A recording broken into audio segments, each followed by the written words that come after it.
produkto ang Pampanga sa mga tanyag na tao sa Pilipinas.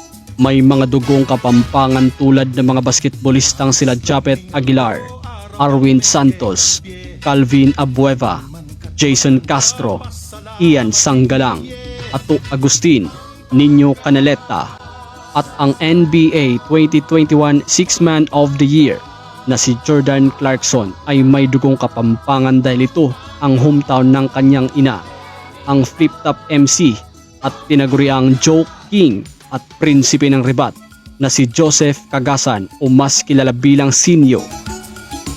Gloria Macapagal Arroyo, Diosdado Macapagal na nagmula sa Lubao, Paquito Diaz at Rumi Diaz na nagmula sa bayan ng Arayat, Dick Israel na nagmula sa bayan ng Purak, Rofamay Quinto na tubong Angeles City, Roy Vinson ay tubong Mexico.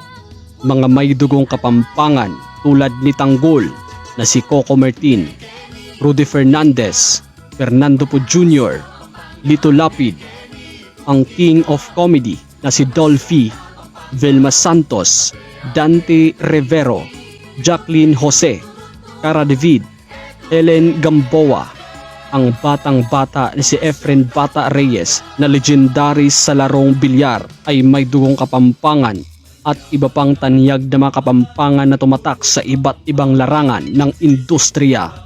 Mga pagkain o lutong Kapampangan na maaari nating subukan tulad ng turones di kasoy, halo-halo, tibok-tibok, balu-balu, murkon, San Nicolas cookies, pindang damulag o tosino, bulanglang, betote, kamaru, binukadkad na hito, ubang itik, tamales, pansit luglog, ilayen, brenghi, at ang orihinal na ulam ng mga Kapampangan, ang sisig, na kilalang kilala sa buong bansa.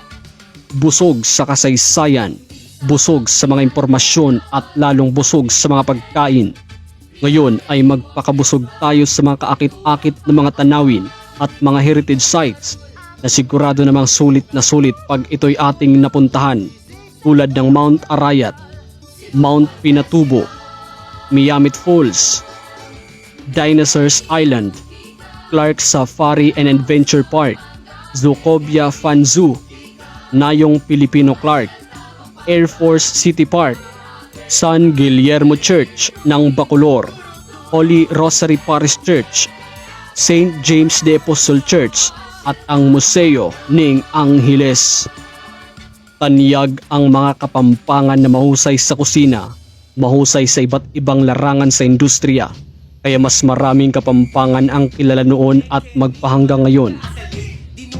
Marami na ang nangyari sa kasaysayan ng Pilipinas, kasaysayang tila ba nawala na ng pagpapalaga sa mga pamana. Ang bawat lumang mga bagay, gusali o mga bahay ay sayaw ng ating pinagmulan.